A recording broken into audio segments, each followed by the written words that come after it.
मेहनत की भट्टी में तपाओ अपने आप को, मेहनत की भट्टी में तपाओ अपने आप को, कमाल की महक होगी यार तेरे पसीने में। ना संघर्ष ना तकलीफ तो क्या मज़ा है जीने में, भयंकर तूफान भी रुक जाते हैं जब आग लगी हो सीने में।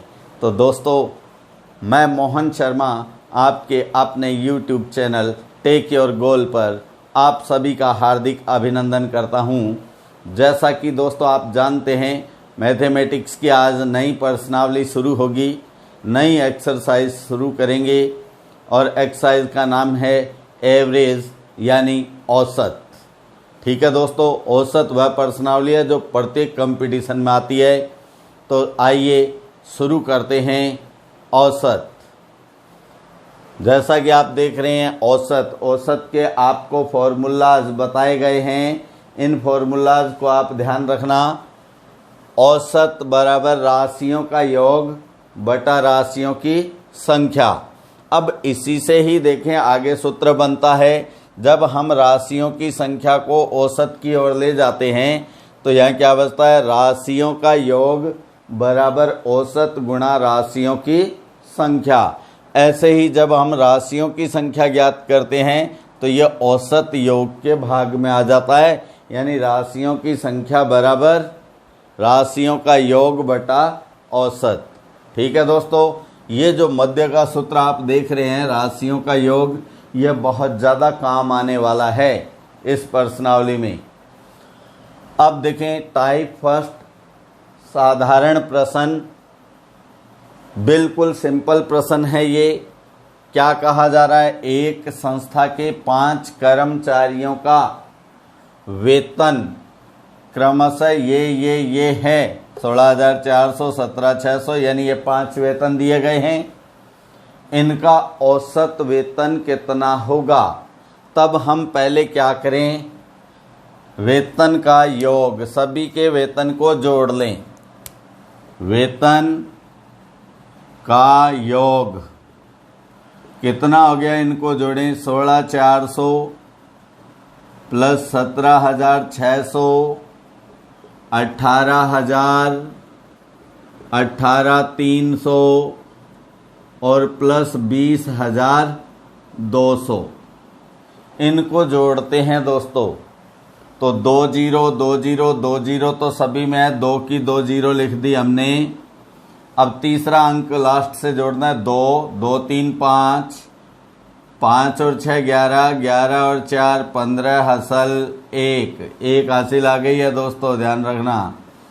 अब 1 और 6 7, 7 7 14, 14 8 22, 22 और 8 30, 30 की 0 हासिल 3। अब इस 3 को पहले ही जोड़ लो। 3 1 4, 4 1 5, 5 1 6, 6 1 7, 7 2 9।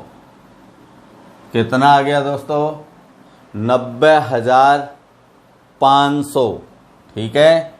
अब अपन जानते हैं, अब अपने से क्या पूछा है, औसत। तो औसत क्या होगा, औसत बराबर टोटल वेतन कितना हो गया, 90,500। अब इसको भाग किससे देंगे, कुल कर्मचारी कितने हैं, 5। 5 से भाग दे दें। 5 एकम 5, 9 में से 5 गया 4, 40 बन जाएगा। 5 8 है 40, कुछ नहीं बचा तो 5 एकम 5 और 2 0 की 2 0 आ जाएगी दोस्तों। तो औसत कितने रुपए आ गया, 18,100 रुपये। ये बिल्कुल बेसिक प्रश्न है जो आपने 6ठी 7वीं 8वीं क्लास में भी पढ़ा था। अब प्रश्न नंबर 2 है, ए बी और सी की आयु आपको दर्शाई गई है 14 वर्ष, 16 वर्ष और 21 वर्ष। इनकी औसत आयु क्या होगी। तो वो ही आयु का योग, पहले आयु का योग कितना हो गया, 14 प्लस 16 प्लस 21। जोड़ दें दोस्तों इनको, 4 6 10 और 1 11 असल 1 को पहले ही जोड़ लें, ये 1 हासिल है जो 1 1 2 2 1 3 3 2 5 51 वर्ष इनका योग है, तो औसत क्या हो जाएगा? हम जानते हैं औसत बराबर आयु का योग बटा व्यक्तियों की संख्या। कितने व्यक्ति हैं? ABC 3 व्यक्ति हैं, तो 3 का भाग दीजिए। 3 एकम 3, 5 में से 3 गया 2, 21 बन गया। 3 7 21, तो कितना आ गया? 17 वर्ष इनकी औसत आयु है। प्रश्न नंबर 3 में देखें। 3 नंबर प्रश्न कहता है एक दुकानदार ने 50 कुर्सियां खरीदी। कुल कितनी कुर्सियां खरीदी?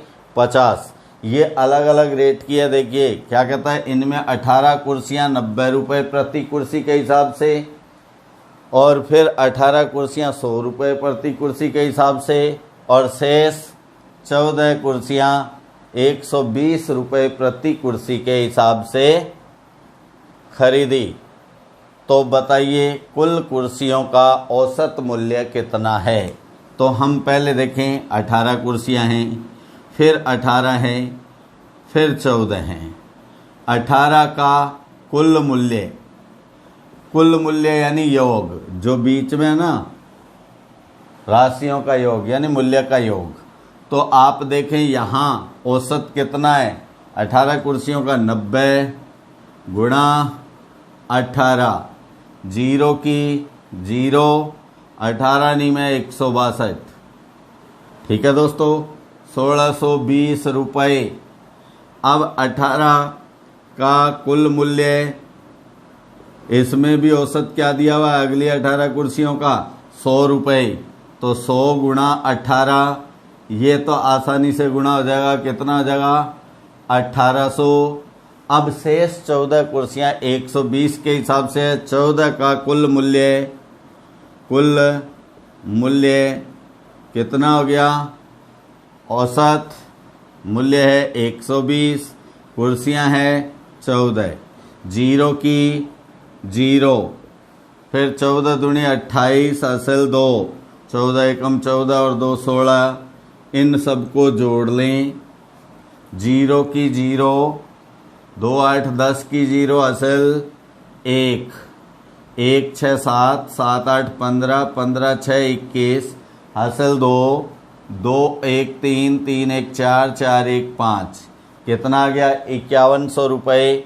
और कुर्सियाँ कितनी हैं? 50 कुर्सियाँ। ठीक है, अपने से पूछा है औसत, तो औसत क्या हो जाएगा? औसत बराबर औसत मूल्य है, औसत मूल्य बराबर 5100 कुल मूल्य, कुर्सियों की संख्या 50। 0 से 0 काट दें, 5 एकम 5। अब देखिए कुछ नहीं बचा, फिर 1 पे भाग नहीं जाता है, भाग नहीं जाने का 0। अब दूसरी 0 जो नोट की, तो 10, 10 पे 5 का भाग 2 बार जाएगा दोस्तों। 102 रुपये सभी कुर्सियों का औसत मूल्य है। अब जो आप प्रश्न देख रहे हैं, ऐसा प्रश्न कई बार एग्जाम में आता है। 10 से 40 के मध्य की अभाज्य संख्याओं का औसत क्या होगा? तो संख्याएं कौन कौन सी हैं? पहले संख्याएं छांटिए। 10 के बाद यानी 10 से बड़ी और 40 से छोटी अभाज्य संख्याएं तो कौन कौन सी हैं? 11, 13, 17, 19, 23, 29, 31, 37। ये संख्याएं हैं दोस्तों। कितनी हो गई ये? 1 2 3 4 5 6 7 8, 8 हो गई। अब इनका योग करते हैं। योग बराबर अपन इनको जोड़ लेते हैं। 1 3 4, 4 7 11, 11 9 20, 20 3 23, 23 9 32, 32 1 33, 33 और 7 40, 40 की 0, असल 4 ये। अब इस 4 को पहले ही जोड़ दो। 4 1 5, 5 1 6, 6 1 7, 7 1 8, 8 2 10, 10 2 12, 12 3 15, 15 और 3 18। देखिए कितना हो गया? 180। 11, 24, 41, 60, 83, 112, 143, 180 और 8 संख्याएं हैं दोस्तों। तो औसत क्या आ जाएगा? अब यहाँ अपन औसत लिखें, औसत बराबर, तो सभी का योग कितना आया? 180। संख्याएं कितनी हैं? 8। 8 का भाग दे दो, 8 दूनी 16, क्या बचा? 2, 20 हो गया। फिर 8 दूनी 16, फिर 2 बचा 20, 16 में से 16 गया, 20 में से 4 बचा।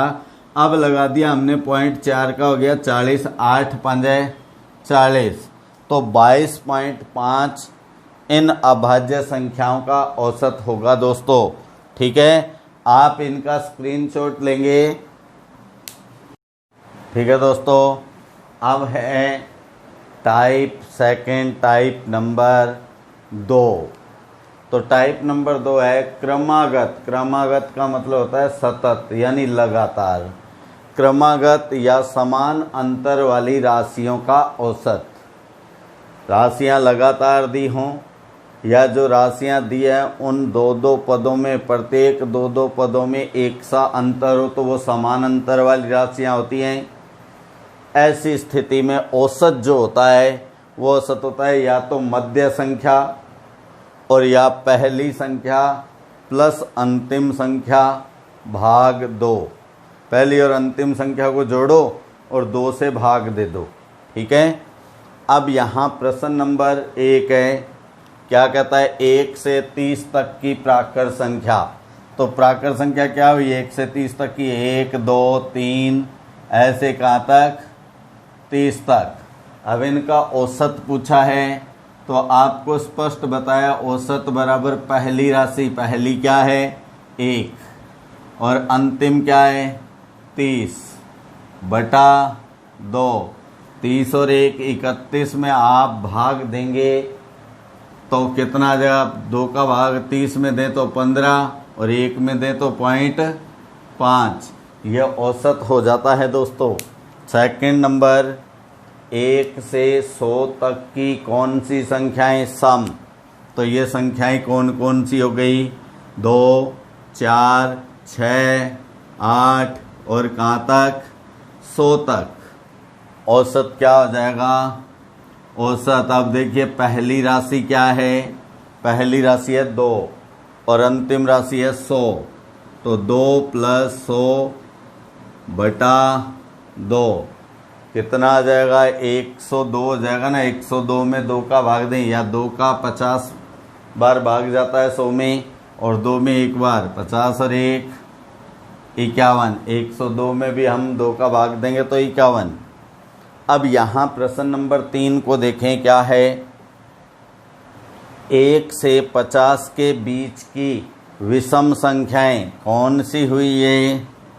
ये संख्याएं हो गई दोस्तों 3, क्योंकि यहाँ ये वर्डिंग ध्यान रखना, 1 से 50 के बीच की वहाँ तो था तक, इसलिए दोनों संख्याएं शामिल होती हैं अगर कैटेगरी में आती हैं। तो यहाँ कहा है 1 से 50 के बीच की, तो 1 और 50 दोनों शामिल नहीं होते हैं इनके मध्य की। तो 1 के बाद विषम संख्या 3, 5, 7 और 50 से ठीक पहले 49।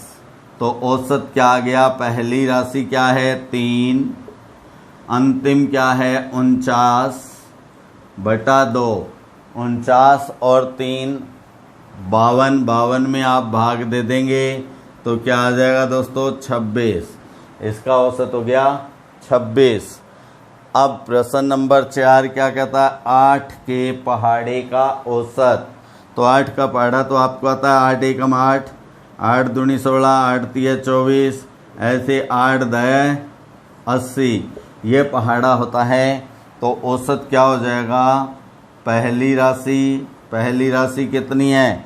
8 प्लस अंतिम राशि 80 बटा 2, 88 बन जाएंगे ना। 80 और 8 88। 88 में 2 का भाग देंगे तो 2 चौके 8 और 2 चौके 8। यह आंसर हो जाएगा दोस्तों। प्रश्न नंबर पांचवा प्रश्न कहता है 7 के प्रथम 7 गुणजों। गुणज का मतलब क्या होता है? 7 के पहाड़े में आने वाली सभी संख्याएं 7 का गुणज होती हैं, या जिन संख्याओं पर 7 का पूरा पूरा भाग जाता है वे सभी 7 की गुणज होती हैं। तो यहाँ 7 के प्रथम 7 गुणज 7 एकम 7, 7 दूनी 14, 7 तिया 21, और कितने गुणज हैं? 7। तो 7 7 49। ये राशियाँ हो गई दोस्तों। तो औसत क्या हो गया? औसत बराबर पहली राशि 7 अंतिम 49/2। 7 और 49 को जोड़ेंगे तो 56 हो जाते हैं। 56 में आप भाग देंगे 2 का तो क्या आएगा दोस्तों? 28। ओके। फिर जो प्रश्न नंबर 6 है इसमें क्या है? 21, 31, 41, 51 ऐसे 201 तक। तो आप यहाँ देखें इन राशियों का अंतर क्या है? इनका अंतर क्या है? 10। फिर अंतर क्या है? 10। इनका अंतर क्या है? 10। तो ये 10-10 का अंतर है। ये क्या कहलाती हैं?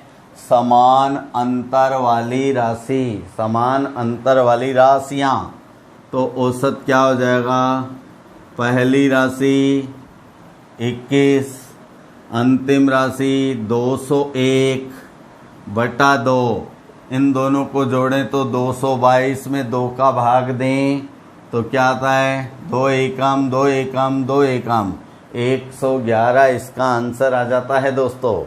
फिर यहाँ 8, 23, 38, 53। यहाँ ध्यान से अगर देखा जाए तो 8 और 23 का अंतर कितना है?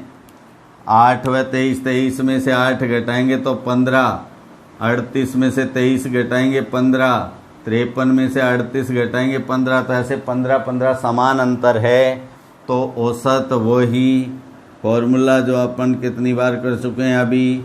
पहली राशि 8, अंतिम राशि 218/2। 218 और 8 जोड़ेंगे तो 226 हो जाएंगे। 2 का भाग दीजिए, 2 एकम 2, फिर 2 एकम 2 और फिर 2 तिया 6। तो 113 इसका आंसर आ जाएगा दोस्तों।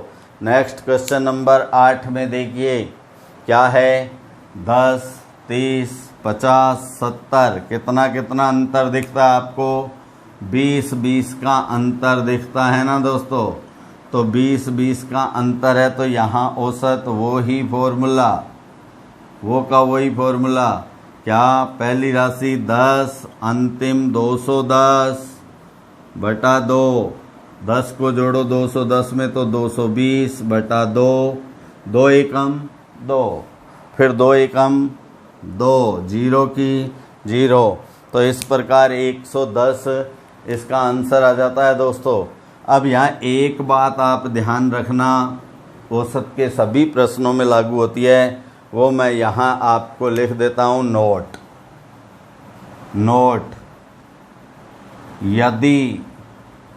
यदि प्रत्येक राशि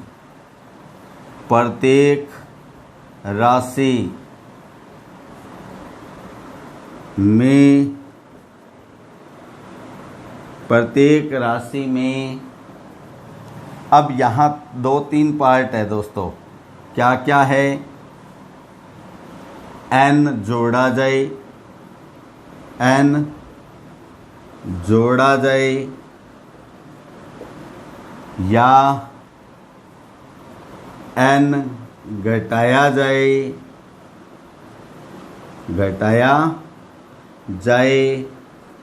या कह दें n से गुणा किया जाए।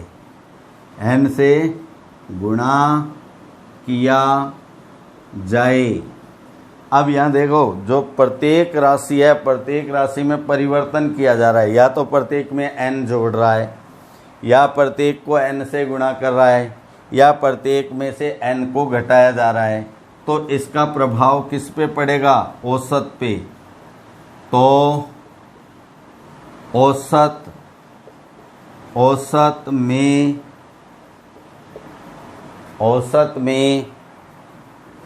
वही परिवर्तन होता है, वही परिवर्तन हो जाता है जो प्रत्येक राशि में हुआ है, जो प्रत्येक राशि में किया हो, प्रत्येक राशि में किया हो।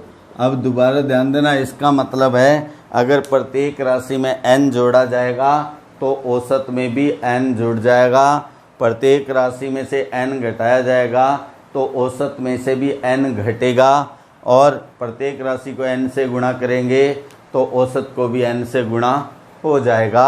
अब आप स्क्रीनशॉट लें दोस्तों। हाँ दोस्तों, टाइप नंबर 2 सेकंड टाइप चल रहा था जिसके हमने 8 क्वेश्चन कर लिए थे। अब इसमें आगे उसी टाइप नंबर 2 के प्रश्न हैं।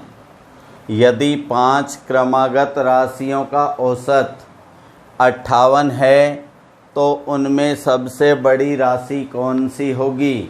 58 औसत है, किसका औसत है? 5 क्रमागत राशियों का। तो अपने से बड़ी राशि पूछी है। दोस्तों हम क्या जानते हैं, क्रमागत राशियों का औसत क्या होता है? एक तो होता है पहली संख्या प्लस अंतिम संख्या बटा 2, और दूसरा क्या होता है? मध्य संख्या। तो यहाँ जितनी क्रमागत राशियाँ हैं उतने चिन्ह बनाते हैं, 1 2 3 4 5। अब हम जानते हैं औसत मध्य में आता है। औसत कितना है? 58। तो मध्य भाग ये है ना, यहाँ 58 लिख दें, ये मध्य संख्या हो गई। अब बड़ी राशि पूछी है तो इधर बढ़ जाओ, क्रमागत का मतलब है 1 प्लस होती जाती है। तो 58 के बाद 59, 59 के बाद 60, इधर 57, 56। अपने से कौन सी पूछी है? सबसे बड़ी राशि। तो सबसे बड़ी राशि आंसर क्या आ गया अपना? 60। ठीक है, छोटी पूछे तो इधर बता देते हैं हम। नेक्स्ट क्वेश्चन, यदि 51 क्रमागत, कितनी है क्रमागत? 51 क्रमागत सम संख्याओं का औसत p है, तो बताइए उनमें पहली व अंतिम राशि का योग क्या होगा? जैसा कि आपको फॉर्मूला में पता है, औसत क्या होता है? पहली प्लस अंतिम बटा 2। अगर हम इस बटा के 2 को उधर ले जाते हैं तो ये 2 औसत से गुणा हो जाता है। यहाँ क्या रह जाता है? पहली प्लस अंतिम का योग, और ये ही हमसे पूछा गया है। तो हम क्या जानते हैं? पहली प्लस अंतिम, इनका योग क्या होता है हमेशा? अगर ये राशियां क्रमागत हो, चाहे वो क्रमागत या समान अंतर की हों, तो पहली और अंतिम का योग क्या होता है? 2 गुणा औसत, 2 गुणा औसत। तो अब देखिए औसत क्या है? p। तो 2 गुणा p क्या आ जाएगा? 2p। यह आंसर है दोस्तों। क्वेश्चन नंबर 11, यदि 5 क्रमागत विषम राशियों का औसत n है, 5 क्या है? क्रमागत राशियां ये रही, 1 2 3 4 5। इनका औसत n है तो n कहाँ आएगा? n सर्व बीच में आएगा।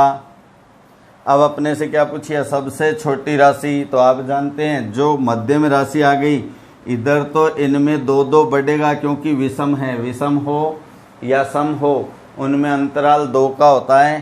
तो इधर तो अगर ज्ञात करना हो तो n+2, फिर 2 और जुड़ेंगे तो n+4।